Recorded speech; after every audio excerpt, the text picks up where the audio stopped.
Hello，各位好，我是 Revision Lab 修真所的阿修，欢迎来到我的频道。我们今天一开始要先来思考一句非常有力量的话：一面奖牌应该反映出选手的真实表现，而不是反映出他的护照。这句话其实点出了一个非常深刻的核心哲学。大家可以试着想象一下，当我们在观赏一场竞技赛事的时候，我们内心渴望看到的是人类突破体能极限的纯粹展现，对吧？我们希望胜负是完全取决于谁流了更多的汗水，谁的技术更加精湛。但是，当护照这个代表着国家机器与地缘政治的符号强力介入时，这一切就彻底变掉了。一面奖牌如果背后承载的是国家的政治算计，那么运动员的血汗与努力就会被无情的物化，成为另一种国际谈判桌上的政治筹码。今天这集内容，我将带领大家深度拆解这背后的运作逻辑到底是什么，以及我们究竟该如何面对这个极度复杂的局面。今天的主题是跌落神坛：政治、权力与中立体育的保卫战。我们马上进入正题。在展开深度分析之前，我们必须先面对一个非常具有挑衅意味的提问：我们究竟是应该把政治从体育中剔除，还是应该把体育从政治中剥离？这听起来像是一个简单的文字游戏，但它背后的逻辑其实非常硬核。如果你仔细观察现代社会的运作机制，你会发现政治本身其实就是一场终极的体育赛事。我们可以这样理解，民主选举本身就是一场大型的季后赛，那些政客就是场上不择手段求胜的运动员，而广大的选民与民调数据则是他们竞技的场地与计分板。如果政治本身就已经是一种充满紧张、策略与胜负欲的游戏，那么真实世界的体育赛事又怎么可能完全置身于政治的引力之外呢？这个问题没有标准答案，但它将是我们今天所有逻辑推演的基础定锚点。第一部分，中立的理想，也就是体育竞技原本该有的纯粹避风港。现代体育的起源其实承载着一种非常崇高的理论基础。为了把这个底层逻辑理清，我们必须回顾1896年雅典奥运的创立愿景。当时的欧洲才刚刚经历过普法战争的残酷洗礼，各国民族主义极度高涨，整个世界处于一种随时会擦枪走火的紧绷状态。在这样的历史脉络下，现代奥运的创始人提出了一个非常伟大的社会学构想。他们希望建立一个全新的场域，也就是我们现在熟知的竞技场。在竞技场上，国家与国家之间的竞争是完全依靠实力、严格的规则以及客观的码表来决定的。这与传统的战场形成了极具张力的强烈对比。因为我们都知道，在战场上，决定胜负的是权力的大小、政治的筹码以及士兵的生命耗损。这个对比清楚地告诉我们一件事：体育被发明的初衷本质上是为了提供一种替代战争的和平竞争方式，它试图用文明的规则来取代野蛮的杀戮。接下来这点超级重要。体育之所以能够在充满歧见与对立的人类社会中发挥强大的粘合作用，是因为它具备了终极的平等化特质。这在当时，甚至在现在，都是一种极具革命性的力量。我们来具体拆解这个平等的概念。首先，一个码表在精准计时的时候，它绝对不会去辨识选手的宗教信仰。对码表来说，1秒钟就是1秒钟。其次，当一颗足球被狠狠踢进球门时，它的得分计算绝对不会因为运动员的种族背景或是肤色而产生任何加权或贬值。再来，一位专业的裁判在做出判决时，他是不会去参考任何左派或右派的政治意识形态的。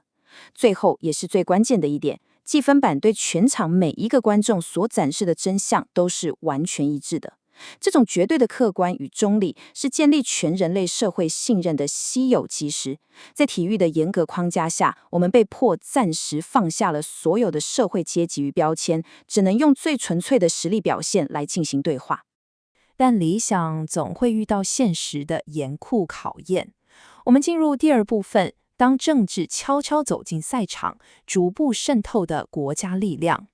政治势力对体育的干预，从来都不是像强盗一样直接踹开大门闯进来的，它是一种极度缓慢且精密的系统性渗透。透过历史时间轴的推进，我们能够非常清晰地看到这个冲突升级的过程。从1896年雅典奥运强调的纯粹竞争开始，时间推移到1936年的柏林奥运，这是一个关键的转折点。那时候，纳粹德国直接将奥运变成了一场极权主义的意识形态宣传剧场，体育首次被大规模的作为展示特定人种优越感的国家级工具。接着，时间来到1980年的莫斯科奥运，国家力量的介入变得更加粗暴且直接，演变成冷战架构下的大规模国家抵制行动。然后我们把视角拉到近代的2014年索契冬奥，情况恶化到我们甚至看到了由国家机器在背后主导的系统性兴奋剂作弊计划。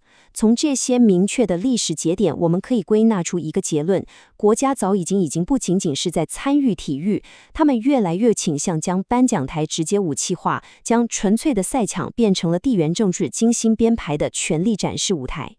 我们特别把焦点放在一个极度沉重的数字上，65。在1980年的莫斯科奥运中，因为苏联入侵阿富汗的重大地缘政治事件，全球总共有高达65个国家宣布抵制参赛。大家要知道，这不仅仅是一份冰冷的外交声明，这代表着背后有高达7000名处于体能巅峰的顶尖运动员，他们一生的梦想在瞬间被无情的剥夺。这些运动员可能每天清晨4点起床苦练，坚持了4年甚至8年，最终却成为了国家之间政治博弈的消耗品与筹码。这个历史事件的规模之大，彻底展现了一个残酷的事实：当国家的政治意志凌驾于体育的重力性之上时，它对个人努力的破坏力有多么惊人。当然，身为客观的分析师，在讨论政绩干预时，我们必须处理一个非常具有挑战性且经常被拿出来辩论的特例，那就是当年国际社会针对南非种族隔离政策所发起的体育抵制。这是一个非常微妙且充满争议的议题。不可否认，当年全球对南非实施的体育禁令，确实对推翻种族隔离制度产生了巨大的实质压力。这个行动反映了一个更广泛的全球道德联盟。从结果论来看，就是一个正向的历史进程。但是这里有一个严重的逻辑陷阱，我们必须非常谨慎。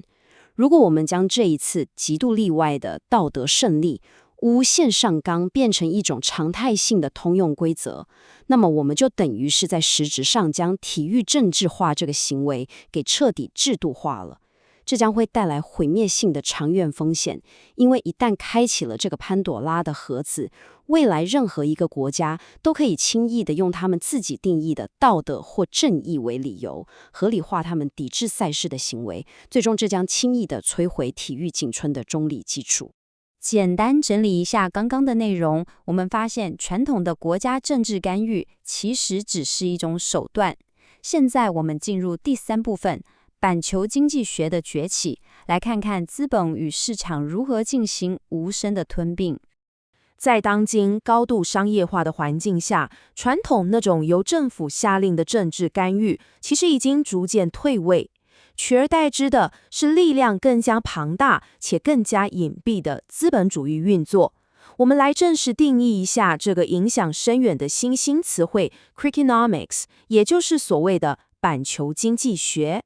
这不仅仅是一个体育名词，它是一个由结构性政治主导权与强势经济扩张共同组成的复合概念。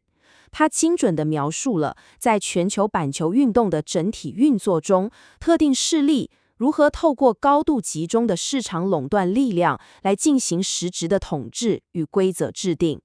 这意味着现代的全球板球运动，它的行为模式早就已经不再像是一个基于传统体育规则公平运作的游戏，它反而更像是一个被少数巨头高度垄断的跨国金融市场。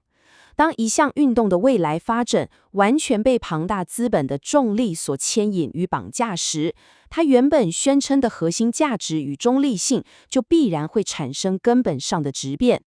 这个板球经济学现象的影响力到底有多大呢？我们来看另一个觉得会让你震惊的数字：25亿。根据统计，全球板球运动拥有高达25亿的狂热观众群。大家稍微换算一下，这将近是全人类总人口的1/3。这个庞大到令人敬畏的基数，证明了一件事：板球在今天早就已经不再仅仅是一项茶余饭后的体育运动，它实际上已经发展成为一个文明级别的庞大社会机构。当一项运动拥有如此惊人的规模与跨国影响力时，它就绝对不能只被当作是一个私人的商业盈利市场来随意对待，因为它的一举一动，每一条规则的修改，都牵动着全球1/3人口的文化脉动与情感认同。根据产业数据报告的动态分析指出，当我们深度追踪这个庞大市场的资金流向时，会发现一个严重失衡的结构性问题。目前，在全球板球市场中，有一个主要的国家单独占据了全球超过1/3的相关营收。这种极端不均衡的财富集中状态，意味着这单一国家不仅仅只是在参与这项运动，从实质的商业运作来看，他们实际上是在承保甚至直接投资整项全球运动的硬体基础设施与核心转播权。这带出了一个很现实的问题：当一个单一国家的经济实力在跨国体育组织中占据了绝对的财务统治地位时，它无可避免地会从根本上改变这项运动的原始中立性。因为商场上的铁律永远不变，谁掌握了资金的源头，谁就掌握了制定游戏规则的绝对权利。我们来拆解一个具体的商业实务案例，看看这种所谓的经济吞并是如何在现实世界中合法且高效地运作的。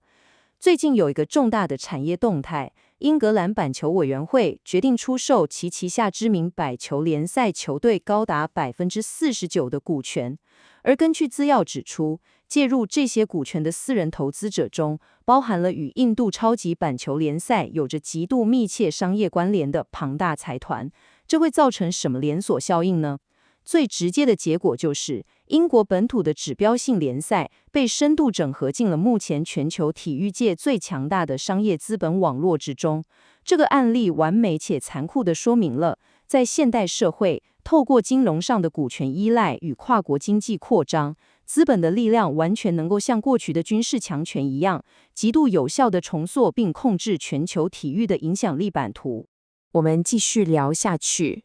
进入第4部分，个人信念对决国家筹码。我们必须厘清这其中的道德与权力界限到底在哪里。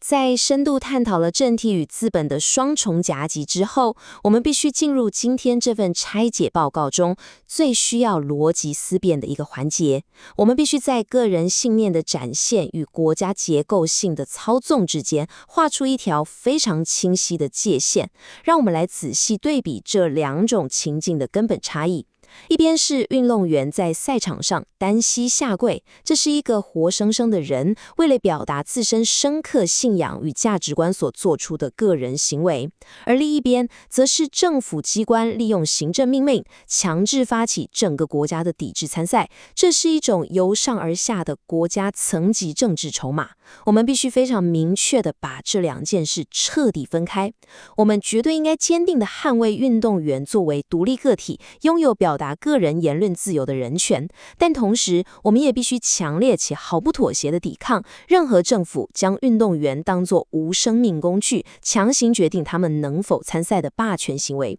简单来说，个人的发声是基本人权，而国家的操弄则是纯粹的独裁霸权。重点来了，为了彻底把这个复杂的逻辑理清楚，我们来做一个跨领域的结构性系统对比。如果我们把支撑人类社会运作的3大系统拆开来看，政治这个系统，它的核心功能是分配权力，而它分配的依据是看谁拥有的社会影响力比较大。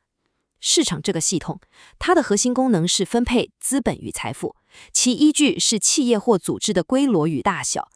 然而体育这个系统，它所分配的最高价值应该是荣耀，而它唯一且不可妥协的依据必须是选手真实的表现与实力。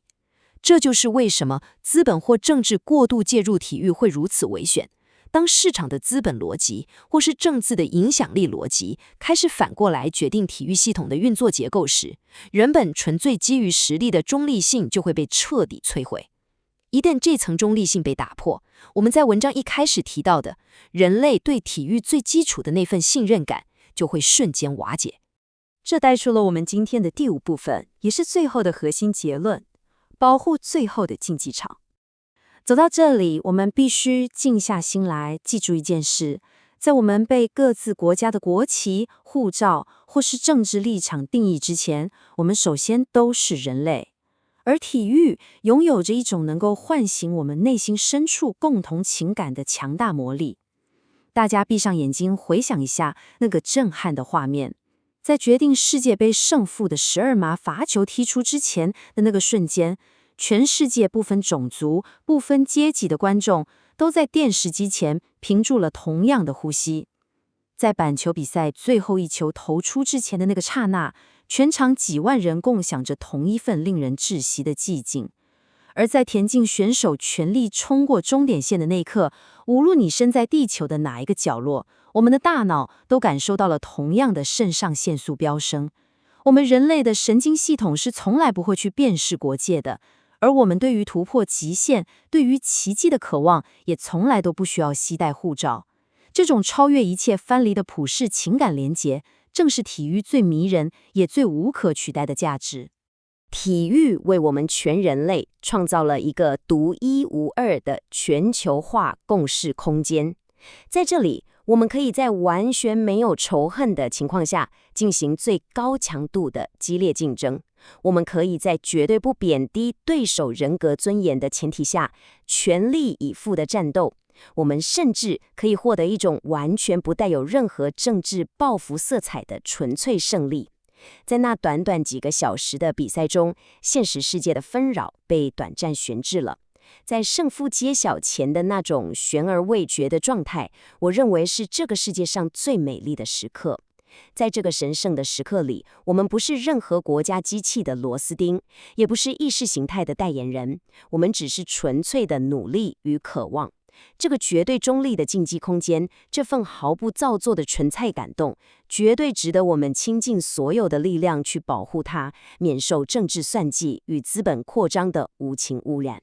节目的最后，我想留下一个非常深刻的问题，让大家在日常观看比赛时可以持续反思。面对这股不可逆的时代洪流，我们究竟是会选择坚定地保护这最后一个由实力说话的纯粹竞技场，还是会麻木地眼睁睁看着它彻底沦为另一个充满算计与利益交换的地缘政治战场？这不仅仅是体育圈内部的问题，这是我们全人类在面对文明发展时都必须共同做出决策的重大考验。结尾总结一下今天的重点：体育的终极价值在于提供一个纯粹实力说话的避风港。当国家权力或资本市场过度干预，将竞技场变成地缘政治与经济垄断的工具时，我们就失去了一个绝对公平的信任基石。坚守体育的中立性，就是保护人类社会最后的纯粹。今天的内容就到这边，如果你觉得这集有帮助，记得马上点赞加订阅加开启小铃铛，我们正在冲订阅，需要你的支持。我是阿修，我们下次见，拜拜。